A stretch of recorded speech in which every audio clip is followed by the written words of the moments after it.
भाग 4 बुद्धि, इसकी माप एवं चिंतन। बुद्धि। बुद्धि शब्द का प्रयोग सामान्यतः प्रज्ञा, प्रतिभा, ज्ञान एवं समझ इत्यादि कई अर्थों में किया जाता है। यह वह शक्ति है जो हमें समस्याओं का समाधान करने एवं उद्देश्यों को प्राप्त करने में सक्षम बनाती है। एल.एम. टर्मन ने बुद्धि की परिभाषा इस प्रकार दी है: बुद्धि अमूर्त विचारों के संदर्भ में सोचने की योग्यता है। बुद्धि के प्रकार। थॉर्नडाइक ने बुद्धि के 3 प्रकार बताए हैं: सामाजिक बुद्धि, अमूर्त बुद्धि और मूर्त बुद्धि। सामाजिक बुद्धि। सामाजिक बुद्धि का संबंध उस मानसिक क्षमता से है जिसके सहारे व्यक्ति अन्य साथियों को जानता है। इस बुद्धि से युक्त लोगों को समाज में प्रतिष्ठा प्राप्त होती है तथा इसके समाज में संबंध बहुत ही उच्च कोटि के होते हैं। स्पष्ट है कि सामाजिक बुद्धि एक ऐसी बुद्धि है जो व्यक्ति को सामाजिक परिस्थितियों में समायोजित होने में मदद करती है। अमूर्त बुद्धि। इस बुद्धि को सैद्धांतिक बुद्धि भी कहा जाता है। इससे युक्त शब्द, प्रतीक तथा अन्य अमूर्त चीज़ों के सहारे अच्छे से चिंतन कर लेता है। इस तरह की क्षमता दार्शनिकों, कलाकारों, कहानीकारों आदि में अधिक होती है। ऐसे लोग प्राय अपने विचारों, कल्पनाओं एवं मानसिक प्रतिमाओं के सहारे बड़ी बड़ी समस्याओं का समाधान कर लेते हैं।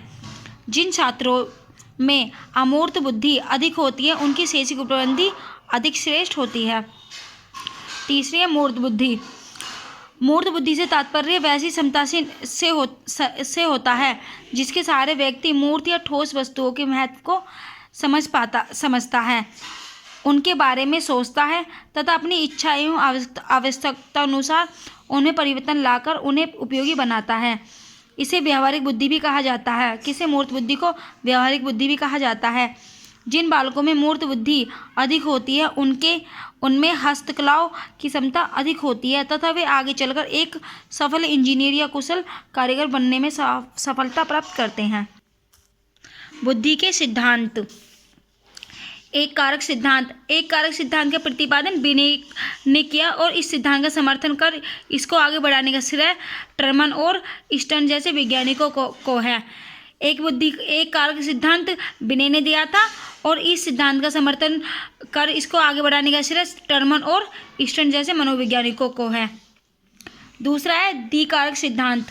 द्विकारक सिद्धांत के प्रतिपादक स्पेरमैन हैं और उनके अनुसार बुद्धि में 2 कारक हैं अथवा सभी प्रकार के मानसिक कार्यों में 2 प्रकार की मानसिक योग्यताओं की आवश्यकता होती है। प्रथम सामान्य मानसिक योग्यता और द्वितीय विशिष्ट मानसिक योग्यता। द्वितीय कारक सिद्धांत स्पेरमैन ने। बहुकारक सिद्धांत। इस सिद्धांत के मुख्य समर्थक थॉर्नडाइक थे। इस सिद्धांत के अनुसार बुद्धि कई तत्वों का समूह होती है और प्रत्येक तत्व में कोई सूक्ष्म योग्यता निहित होती है। अतः सामान्य बुद्धि नाम की कोई चीज़ नहीं होती, बल्कि बुद्धि में कोई स्वतंत्र विशिष्ट योग्यताएं निहित रहती हैं जो विभिन्न कार्यों को संपादित करती हैं। एक कारक सिद्धांत दिया था के प्रतिपादक थे बिने, द्विकारक सिद्धांत के प्रतिपादक स्पेरमैन और बहुकारक सिद्धांत के प्रतिपादक थॉर्नडाइक। चौथा सिद्धांत है प्रतिदर्श सिद्धांत। इस सिद्धांत का प्रतिपादन थॉमसन ने किया था। उसने अपने इस सिद्धांत का प्रतिपादन स्पेरमैन के द्विकारक सिद्धांत के विरोध में किया था। प्रतिदर्श सिद्धांत दिया था कि प्रतिपादक थे थॉमसन। नंबर 5 ग्रुप तत्व सिद्धांत। इस सिद्धांत के समर्थकों में थर्स्टन का नाम आता है। नंबर 6 गिलफोर्ड का सिद्धांत। गिलफोर्ड ने त्रियामी सिद्धांत के प्रतिपादक हैं। जेपी गिलफोर्ड और उनके सहयोगी ने बुद्धि परीक्षण से संबंधित कई परीक्षणों पर कारक विश्लेषण तकनीक का प्रयोग करते हुए मानव बुद्धि के विभिन्न तत्वों या कारकों को प्रकाश में लाने वाला प्रतिमान विकसित किया। उन्होंने अपने अध्ययन प्रयासों के द्वारा यह प्रतिपादित करने की चेष्टा की है कि हमारी किसी भी मानसिक प्रक्रिया अथवा बौद्धिक कार्य को 3 आधारभूत आयामों सक्रिय, सूचना सामग्री या विषय वस्तु तथा उत्पाद में विभाजित किया जा सकता है। बुद्धि के 6 सिद्धांत हैं। जिनके प्रतिपादक है एक कारक सिद्धांत के प्रतिपादक थे विनय, द्विकारक के स्पीयरमैन, बहुकारक के थॉर्नडाइक, प्रतिदर्श कारक सिद्धांत के थॉमसन, ग्रुप तत्व के थर्स्टन और त्रियामी कारक जेपी गिलफोर्ड। बुद्धिलब्धि IQ बुद्धि के मापन द्वारा व्यक्ति के व्यक्तित्व की विशेषताओं का पता लगाया जाता है। पाश्चात्य मनोवैज्ञानिकों ने बुद्धि के प्रमाणिक मापन की विधियों की खोज की है। इस संदर्भ में सर्वप्रथम जर्मन मनोवैज्ञानिक वुंड का नाम आता है, जिसने सन 1879 में बुद्धि के मापन के लिए एक मनोवैज्ञानिक प्रयोगशाला की स्थापना की है। फ्रांसीसी मनोवैज्ञानिक अल्फ्रेड बिने एवं उनके साथी साइमन ने बुद्धि के मापन का आधार बच्चों के निर्णय, स्मृति, तर्क एवं आंकिक जैसे मानसिक कार्यों को माना। बुद्धिलब्धि का सूत्र: बुद्धिलब्धि बराबर मानसिक आयु बटे वास्तविक आयु इंटू 100। उदाहरण: यदि किसी 60 वर्ष के व्यक्ति की मानसिक आयु 50 वर्ष है तो उसकी बुद्धिलब्धि कितनी होगी? अविश्य बुद्धिलब्धि मानसिक आयु बटे वास्तविक आयु। मानसिक आयु कितनी है? 50 वर्ष और वास्तविक आयु 60 वर्ष और इंटू 100। तो 0 से 0 गई, 50 की 10 में मल्टीप्लाई करी, आगे 500, 60 से इसको डिवाइड कर दो, 6 48 का 8 का हासिल 2, 8 का बचे 2, 2 0 20, 6 18 का 3 का 2 पॉइंट लगा 08, तो आगे ये आंसर आ जाएगा। बुद्धि का मान अर्थ: 140 या इससे अधिक बुद्धि वाले होते हैं प्रतिभाशाली बुद्धि, 120 से 139 तक अति श्रेष्ठ बुद्धि, 110 से 119 श्रेष्ठ बुद्धि, 90 से 109 तक सामान्य बुद्धि, 80 से 89 तक मंद बुद्धि, 70 से 89 तक क्षीण बुद्धि, 70 से 79 तक क्षीण बुद्धि, 70 से नीचे निश्चित क्षीण बुद्धि।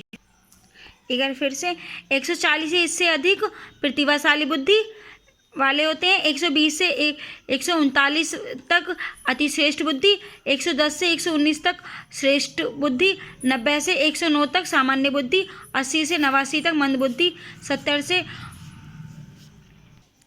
79 तक क्षीण बुद्धि और 70 से नीचे निश्चित क्षीण बुद्धि। बुद्धि की माप: सबसे पहले बुद्धि परीक्षण बिने तथा साइमन द्वारा मिलकर बनाया गया था। इसके बाद अनेक वैज्ञानिकों जैसे रेवेन, आर्थर, केटल, वेशलर आदि ने बुद्धि परीक्षाओं का निर्माण कर बुद्धि मापन के क्षेत्र में महत्वपूर्ण योगदान दिया था। बुद्धि के मापन में सबसे पहला नाम बिने का आता है, बिने के बाद साइमन का आता है।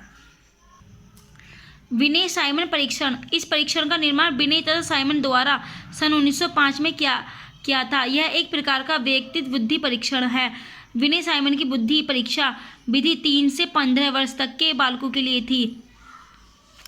3 वर्ष की आयु के लिए बुद्धि परीक्षण: अपना नाम बताना, अपने मुंह, नाक और कान को उंगली से बताना, किसी चित्र को देखकर उसकी मुख्य बातें बताना और 6 शब्दों के सरल वाक्यों को दोहराना, 2 अंकों को एक बार सुनकर दोहराना, जैसे 2 से 5, 3 से 7, 6 से 8 आदि।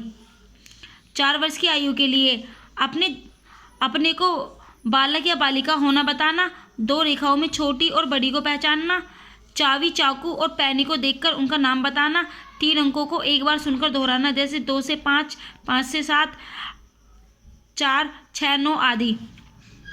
विनय स्केल का सबसे मुख्य दोष यह है कि यदि किसी आयु का बालक अपनी आयु के लिए निर्धारित प्रश्नों का उत्तर नहीं दे पाता तो उसकी मानसिक आयु उसकी जीवन आयु से कम मानी जाती है। रोज का कथन है: विनय स्केल की एक उपयुक्त आलोचना यह है कि या तो बालक सब प्रश्नों का उत्तर देकर सफल हो या एक भी प्रश्न का उत्तर न देकर सकने के कारण असफल हो।